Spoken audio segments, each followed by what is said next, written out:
સિંગવડની ઘૃણાસ્પદ આ ઘટના જેને લઈને દાહોદ જ નહીં સમગ્ર ગુજરાતમાં ખળભળાટ મચી જવા પામ્યો છે.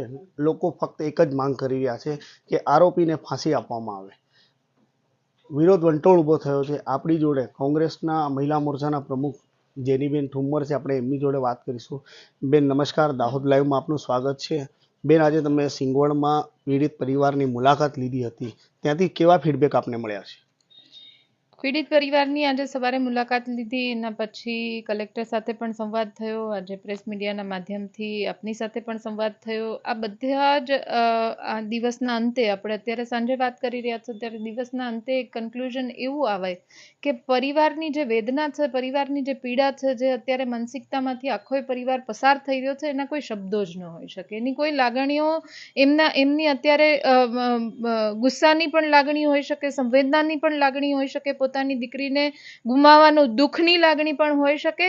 આ બધી જ લાગણીઓની કયા શબ્દોમાં વર્ણન કરવું એ મને પોતાને સમજ નથી પડતી. જે પ્રકારેનું કૃત્ય થયું છે, જધન્ય કૃત્ય કહી શકાય. 6 વર્ષની દીકરી, આપણે વિચાર પણ ન કરી શકીએ કે શાળાએ જતી દીકરી, એને એના ઘરથી એની મમ્મી પોતે આચાર્યને પોતાના હાથથી એને આંગળી પકડાવે છે કે મારી દીકરી શાળા સુધી પહોંચે તો થાકી જાય, એના બદલે પ્રિન્સિપાલ ગાડી લઈને જાય છે તો મારી દીકરી ગાડીમાં બેસી જાય. પ્રિન્સિપાલ પણ પોતે એવું કહે છે કે મારી ગાડીમાં દીકરીને બેસાડી દો, અને પછી ફરીને પાછી નથી આવતી. ત્યારે આ એક માતા તરીકેની વેદના શું હોઈ શકે એની કલ્પના પણ ન થઈ શકે. જે પ્રકારની ઘટના છે, ખૂબ ગંભીર કહી શકાય. સરકારે આમાં ગંભીરતાથી લઈને આખી ઘટનાની તપાસ, એ ઘટનાના મૂળ સુધી જવું પડે ને આરોપી કોની સાથે કેટલા સમયથી કેવી રીતે જોડાયેલો છે આના તપાસની સાથે સાથે, કારણ કે આજે આ પ્રકાશમાં આવ્યું છે.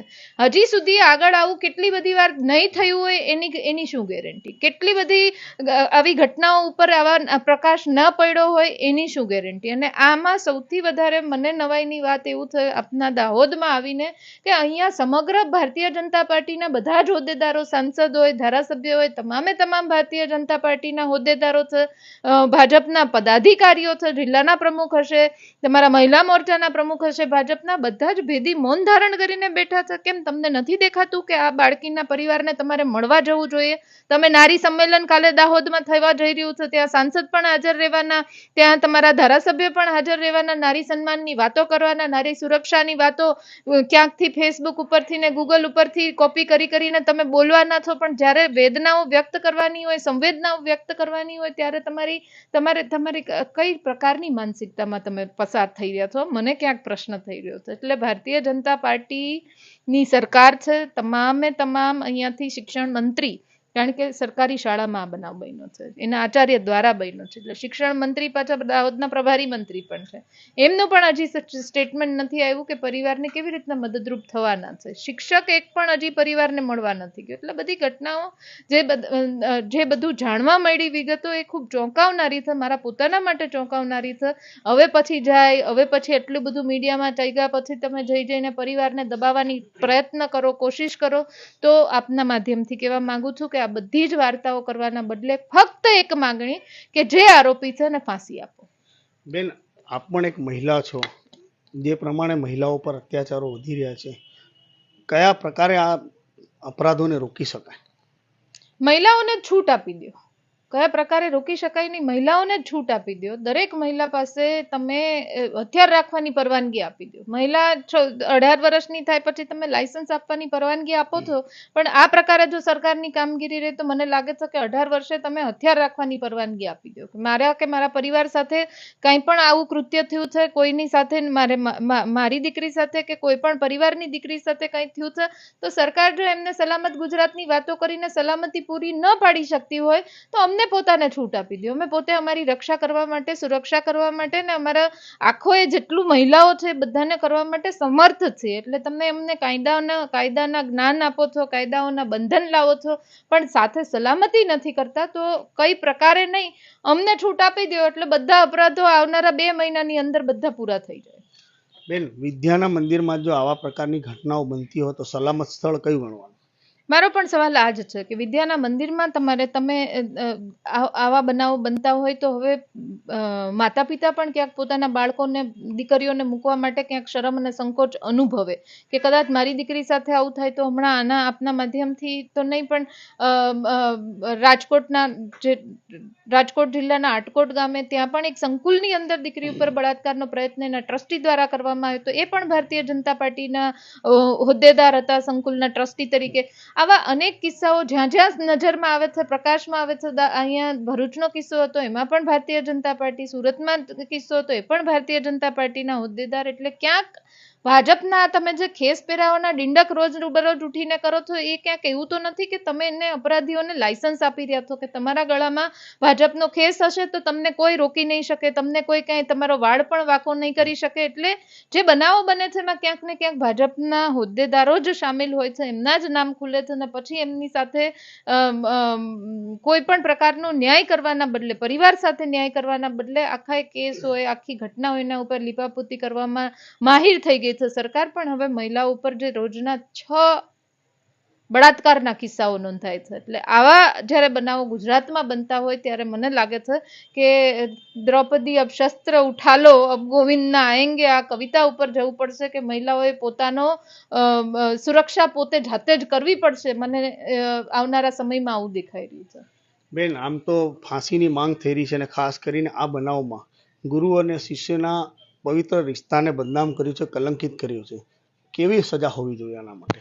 મેં પહેલા જ કીધું કે ફાંસીથી નીચેની કોઈ સજા મંજૂર જ નથી. ગુરુ શિષ્યની વાત નથી. 6 વર્ષની દીકરી, ગુરુ શિષ્ય તો પછીનો એક સ્ટેજ. તમે 6 વર્ષની દીકરી માટે વિચારી પણ કેવી, ફૂલ જેવું બાળક હોય, વિચાર પણ કેવી રીતના આવે ને જો વિચાર આવે છે તો તમે કેટલા વિકૃત હશો.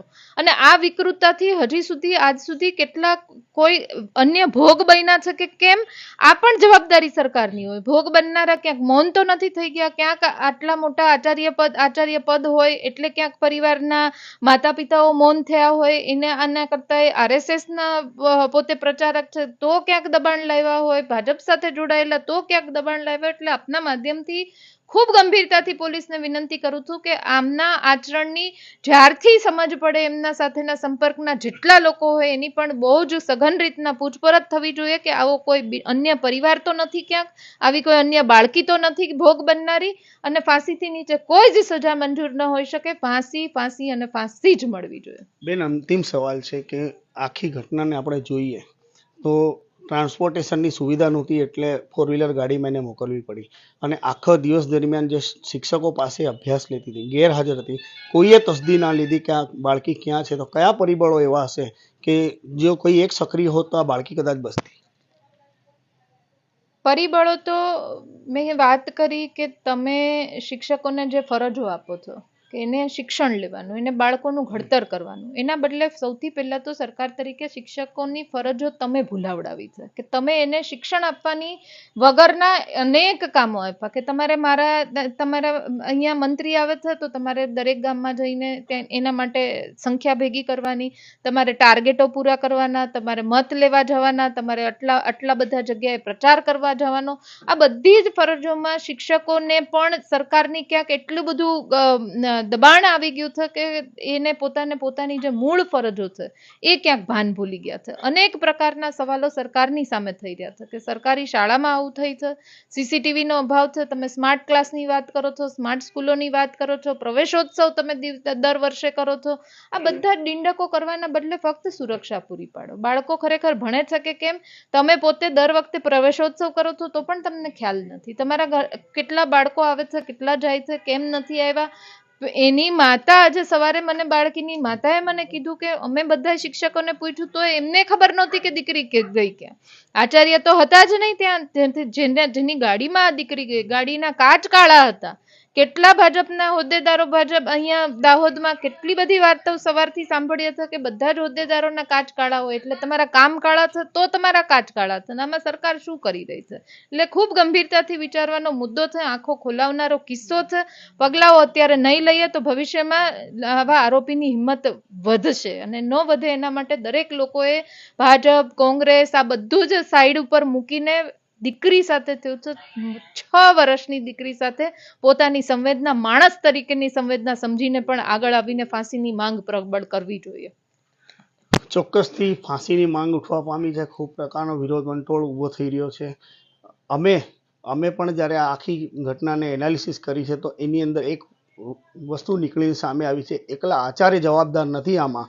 જે શિક્ષકોના માથે આ છોકરીની જવાબદારી હતી તે લોકો બી કદાચ પોતાની ફરજોથી ચૂકી ગયા છે. એટલે ફક્ત આચાર્ય નહીં પણ તો જે બી જવાબદાર હોય તેના ઉપર કાર્યવાહી થવી જોઈએ એવી અમે પણ માંગ કરી રહ્યા છીએ. ધન્યવાદ.